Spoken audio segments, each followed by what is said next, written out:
Hey everyone, welcome back to another video. In this one, I'm taking a look at Gladiator. I was going to review him first before Silver Surfer, but I was kind of low on materials, so decided to hold off to do Silver Surfer first, just because he has such a massive presence in PvP across all the different modes, Timeline, Otherworld Battle, Alliance Conquest, but I didn't want to leave Gladiator out since he basically was useless way before, and now finally has an opportunity to not only go to tier 3 but also tier 4, and has a new uniform, so it is a massive upgrade for him. Ironically enough, even though Gladiator's kit is situated for PvP, with the exception of that iframe ignore, his main value in the game for most players will be for Alliance battle modes like ABX, and in some cases ABL, depending on the characters you have built up and your current team up collection. Because this video is a little bit later than usual, I'm not going to be focusing too much on Gladiator's PvE performance with a damage proc. I think a lot of videos are already out there that showcase his maximum potential there,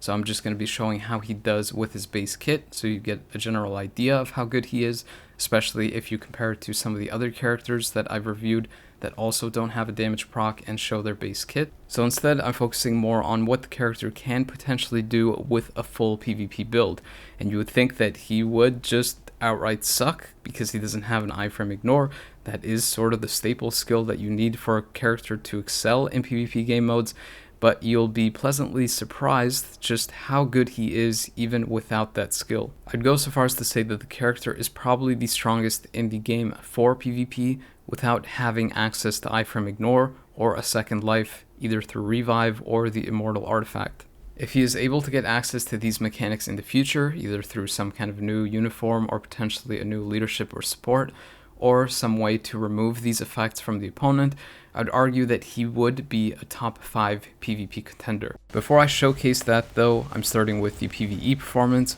and in typical fashion, I'm not using his own leadership or supports, and went to stage 24 of Null to see how he would do without a damage proc, and I was able to finish the stage with about 1 minute and 30 seconds left. I ended up going to stage 79 next, using his own leadership and 2 supports. Even though I knew he couldn't really do it, it was mostly just to get a reference point once the character gets to level 80 to see how much of an improvement that the upgrade provides. So he previously took about 3 minutes to complete the first 30 health bars of Null, which is a fail for that mode because you want to complete it within about 2 minutes to be able to complete the fight entirely, and then with the level 80 upgrade, not only completes it within that 2-minute window, but does so about 1 minute and 45 seconds faster than before.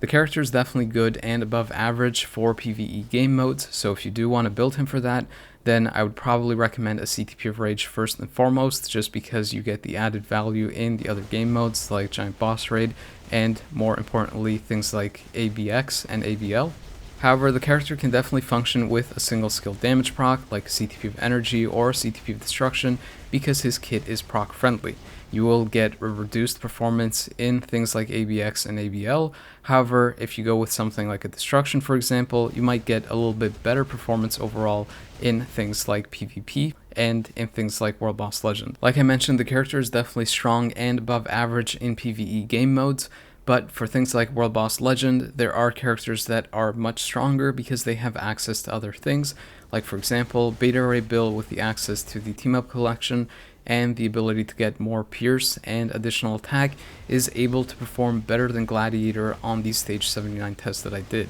For Gladiator, I was able to finish this fight with about almost 1 minute and 40 seconds left, and for Beta Ray Bill, under the exact same conditions and no damage proc either, was able to complete the same stage 40 seconds faster. Taking this into consideration, you'd likely want to build the character with a CTP of Rage so that you get some good usage out of him in World Boss Legend, but also have the maximum value out of him in things like ABX and ABL instead. Although I mentioned that he isn't at the very top of the list for things like World Boss Legend with the CTP of Rage, he obviously does very well, as you can see in this clip, because he was able to beat Mephisto, who he has a type disadvantage versus, with almost 1 minute and 50 seconds left. He's also really easy to play. You don't really have to risk dying when you're using him because he has that 40% damage reduction. He typically stays in iframes when he's using his rotation, and he has a massive health pool and a ton of passive healing. Also, because of his typing, he does have access to a bunch of the different World Boss Legend restrictions, including Male, Superhero,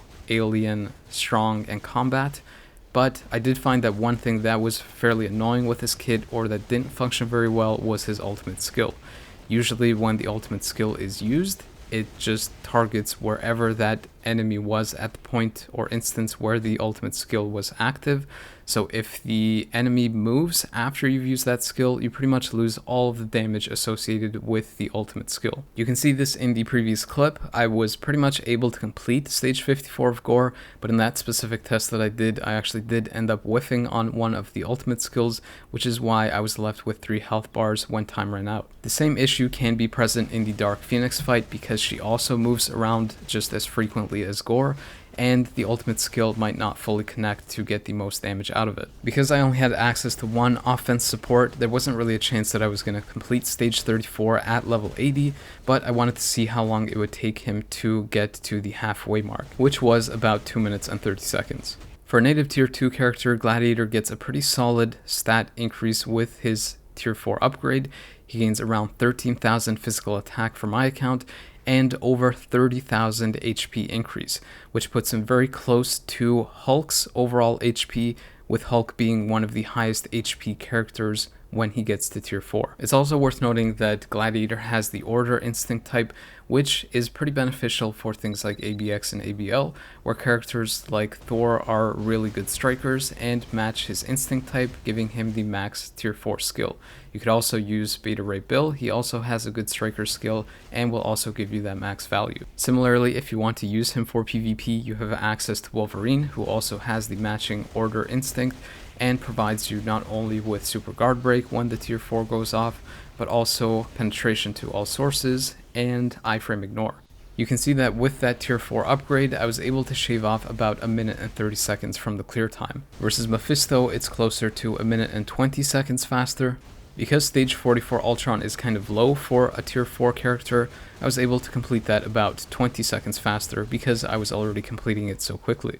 Versus Gore, you can again see a better representation of the tier 4 upgrade. I was able to reach that same 3 health bar mark about 1 minute and 30 seconds faster and ultimately complete the stage. In the Dark Phoenix stage, I was able to complete the first phase about 40 seconds faster, but he still didn't have enough overall power to be able to complete the stage entirely, and I ran out of time with about 8 health bars left. But you also have to keep in mind again that I'm only doing this with 1 support, so if I had 2 supports, I'm pretty sure that he would have been able to complete the stage. For the majority of the players, Gladiator's main value will again be in things like ABX and ABL, specifically for the Combat Hero Day in ABX and the Male Alien Day in ABL. Because of the character's high hit count, he is meta for these days, and he has all of the cancel effects with the exception of Shock and Silence, but if you do end up tier 4ing him, you most likely will end up using characters like Thor as his striker because of the benefits that I mentioned previously, and that character will provide you with Shock, so he's only really missing Silence for the ABX day. You can see that the character is definitely powerful for this mode, as I was able to score around 10 million with no damage proc.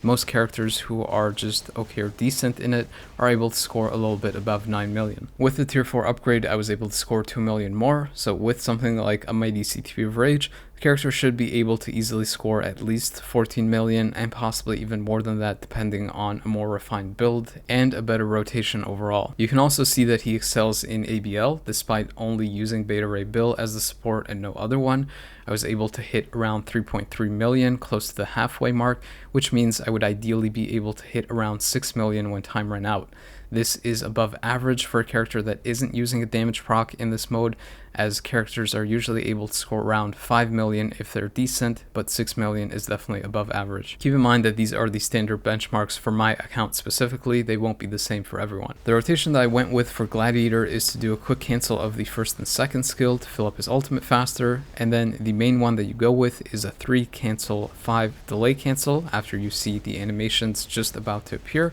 and then finish off with the 4th skill. On the next rotation, you will have access to your ultimate skill, so the one that I go with is again to do the 1 and 2 cancel, and then do a 3 cancel, 4 cancel, 5, with again a slight delay cancel when the animation is just about to appear, and then finish off with the ultimate skill. This will ensure that you pass off that damage proc from the 5th skill to the ultimate skill, as opposed to kind of messing it up if you try to go from 5 to 4 and then to 6. Even though I mentioned that outside of ABX and ABL, characters like Gladiator might not be as strong as Beta Ray Bill in PvE modes, you can see that he's definitely still very strong for them. I was able to complete Giant Boss Ray Dormammu solo within about close to 4 minutes, or a little under that, again with no damage proc and him still being level 80. With the tier 4, he's able to clear this under 3 minutes, and if you're able to get a damage proc, it should easily be able to go under 2 minutes or less. It's obvious at this point to see that Gladiator is good for PvE, but with this video I wanted to highlight the fact that he actually does have some value in PvP as well, and is actually much better than most people think he is. He obviously won't be used in things like Timeline because only the top 3 PvP characters for a given week, depending on the restrictions, are considered there, but you can see from the Timeline test just how strong he is despite the fact that he doesn't have the much needed iframe ignore to excel in PvP modes. One of the reasons that he does so well is because his AI prioritizes the 5th skill. The 5th skill is a partial iframe, but it's so long that it's basically like a full iframe skill, so unless the opponent has an iframe ignore on a short cooldown, they're basically just going to be stuck getting hit by his 5th skill on repeat. Besides the 5th skill being a long iframe, it also has super guard break on it, so it essentially locks down the opponent. And on top of that, it also has a 100% damage increase, so he starts the fight right off the bat going into an iframe, locking down the opponent and dealing a massive amount of damage. When he's fighting versus meta characters, they'll frequently go into their iframe ignore at this point to be able to hit him in his 5th skill, which leads the AI to go into the next skill because the 5th is interrupted, and it is the 4th skill. The 4th skill combined with the 5th skill is the reason why Gladiator does so well on auto, because the 5th skill is locking them down, doing damage, and then the 4th skill comes in for another layer of damage, provides him with 50% increased attack, invincible, it also has lockdown with super guard break, and most importantly it provides him with 100% chance to penetrate all sources, meaning that he's essentially just nuking the opponent with all this damage and is able to hit through all kinds of things like invincible, shields, and whatever else they have up. One of the other reasons why Gladiator does so well, again, despite not having iframe ignore or a second life either from a revive or immortality, is because he is fairly tanky. He has one of the highest health pools for a native tier 2 character, he has passive healing, he has an emergency heal when he gets under 40% health, he has 40% damage reduction, and he has super armor to keep him from potentially getting locked down from super guard break. On top of this, because the AI frequently just rotates between the 5th and 4th skill, he's often hiding in iframes, and because the 4th skill has 6 seconds of invincible on it, he's basically invincible for the duration that he's not in iframe. The aspect of him being in iframe while he's attacking has an even greater significance now because of Surfer's emergence in PvP content. A character that is in iframe doesn't take reflect damage, so with Gladiator just going into his 5th and 4th skill, he's not going to be taking any reflect damage back from Surfer onto himself. It's also worth noting that with the 5th and 4th skill having super guard break on it and being the primary rotation for the character, the opponent will predominantly be locked down and unable to perform their iframe ignore skill or their counter skill to be able to burst down Gladiator fairly quickly like they would other characters. This is the main reason why Gladiator does so well versus Surfer, for example, because he goes into his iframe skills to avoid the reflect damage, and then the opponent is locked down and unable to perform their iframe ignore counter to knock Gladiator out of his skills to take that reflect damage from him being in his normal skills and not his iframe skills. If you're wondering what build I use for the character and which one I would recommend, I would go with a CTP of regen first and foremost. The reason for this is because the character obviously doesn't have an iframe ignore, but is tanky enough to survive up to the point where you can trigger that penetration proc to interrupt the opponent and knock them out of their skills. This is very important for Gladiator because you want to interrupt the opponent so that he can go into his 5th skill to lock them down, do that massive amount of damage, and then potentially go into his 4th skill to penetrate their invincible or whatever else they have to basically one-shot them with the 1-2 combo. The fact that Gladiator also has super armor passively and is frequently in his 4th skill, having an additional 6 seconds of invincible, really helps with his overall healing and preventing him from being super guard broken as he normally would when you have a CTP of regen, though it can potentially still happen versus opponents like Gore, for example, that have a lot of super guard break in their skills. Some other options that you can consider are a CTP of Conquest, a CTP of Refinement, and a CTP of Authority with the Steal effect. All of them have their own benefits.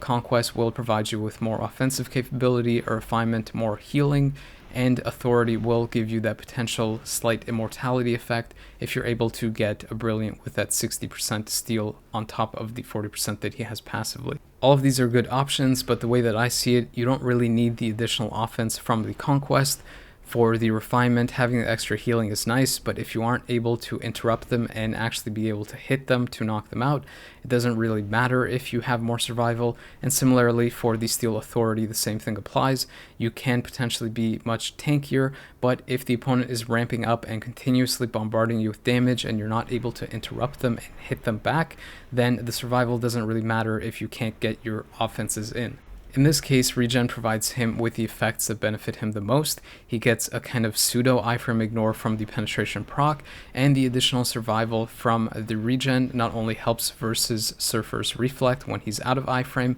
but in a 3 vs 3 situation, him being tankier and able to activate that penetration proc more frequently also protects the other 2 characters that are paired up with him. You could potentially also double down on his offense going with the destruction or greed, but like I mentioned, his offensive capabilities are actually pretty good even without a damage proc, and frequently if you want to use him versus meta characters that have revive and another life, you typically want the character to be able to survive more, as he won't have enough survivability to take the hits from the burst damage or the second life that the opponent has. You typically wouldn't take Gladiator or any other character that doesn't have a revive or a second life in PvP, especially if they don't have iframe ignore, because you're just gonna end up having a bad time if the opponent just stays in their iframes. You won't really be able to do anything. But in this case, I actually tried doing manual with Gladiator just to show you how tanky he is versus some of the top meta. You can survive a lot of their attacks that they do, and because his movement speed is so high,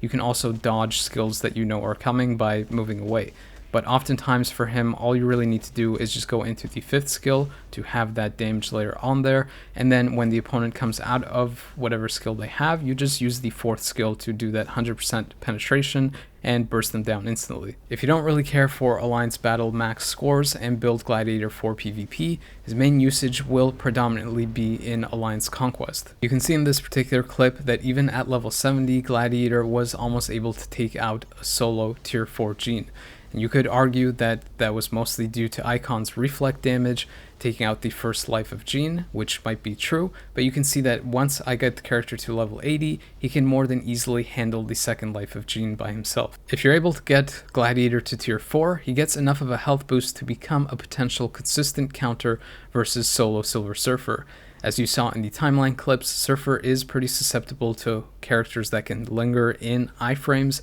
so characters like Wolverine are a hard counter to him, and similarly Gladiator is as well, even though he doesn't have the iframe ignore. You saw in that clip he was able to solo him, and if that doesn't convince you that the character is pretty good in Alliance Conquest, you can see in this next clip, he's also able to take out a meta team consisting of Ghost Rider, Robbie Reyes, and Ghost Panther, which can potentially take out some big meta teams by themselves. Again, if you were thinking that Icon was doing most of the work in the Annihilator's team, here you can see that Gladiator by himself was able to take out one of Gene's lives and activate Ghost Rider's immortality artifact, despite ultimately losing this fight. So by doing these 2 separate tests, I've effectively found out that Gladiator can handle a solo Gene and a solo Ghost Rider, but needs some additional help dealing with them both together. So if you throw Icon into the mix, you're effectively able to take out this team. And as you can note from this particular test, in this one, my Gladiator wasn't even tier 4 at this time, so ended up dying, but you can see that Icon is also a really strong character and is able to support, or the characters help each other enough, where you can basically beat some pretty big teams with that combination. If you're finding that you have issues fighting Ghost Rider and Gene on your account with the Annihilator's team, you can easily use them versus some slightly lower meta teams in Alliance Conquest. You can see here I was able to easily dismantle a Doom magic team, and the 2 regions that I have on both Gladiator and Quasar are enough to knock out the Warriors of the Sky from their awakening skills so that they take reflect damage from Icon and are able to be hit by both of those characters as well. I'm not advocating building Gladiator for PvP. He's obviously a really expensive character and you're still up to the mercy of RNG when you use him in Alliance Conquest for his overall performance, since obviously you don't have access to that iframe ignore. but I'm simply showing people what the character can do if you're not really interested in building him for Alliance Battle and aren't really interested in maxing out your scores in that mode. I was initially pretty disappointed that they didn't give him an iframe ignore because I knew that he would basically have no shot in PvP, but I was pleasantly surprised that his kit was able to hold up versus the major meta characters, with the exceptions of ones like Wolverine and Adam Warlock. And if they did give him iframe ignore, he would be a major threat in PvP for sure. The other things worth noting that I didn't really mention in the video is that his artifact further helps him be a little bit more tanky versus villain characters, since it provides some damage reduction versus villains. And if you saw or paid attention to the Alliance Conquest teams, I pretty much always used Quasar's leadership because Quasar provides him with the debuff removal effect and also gives Gladiator 40% additional health, which makes a major difference when you're trying to survive and use that fourth skill on top of the fifth skill to have the 100% penetration and guarantee that you wipe out the opponent. Overall, I don't necessarily recommend building Gladiator. He's going to provide the most value to people who chase those top Alliance battle scores, but if you're not really doing that, you don't really need to build up a native tier 2 character up to tier 4 to get benefit for that. And in PvP, you obviously have access to characters that can go much further than him by having access to that iframe ignore skill and 2 lives either through a revive or an immortal artifact. I really hope that in the future devs give us an option to build native tier 2 or native tier 3 characters how we want, either PvE or PvP, since it kind of sucks for a big new character to come out and certain players not really having much use for them. Native tier 2 characters should always be something that players strive to build, and in order for that to occur, then it needs to provide value to all players. So maybe if they did something like provide a uniform that has a toggle option that either provides something like, say, chain hit damage or guaranteed crit, or instead of that provides iframe ignore to a certain skill, then players could build them for whatever they want, either PvE or PvP. Either way, the video summarizes what Gladiator can do in PvE and how he potentially dismantles PvP characters simply by having a PvE kit. Hopefully you enjoyed the video. If you found it entertaining or useful, please consider liking, subscribing, and potentially sharing it with others. Not only helps them out, but also helps my channel grow. As always, I appreciate people taking the time to watch these videos, so thank you, but the video is now over.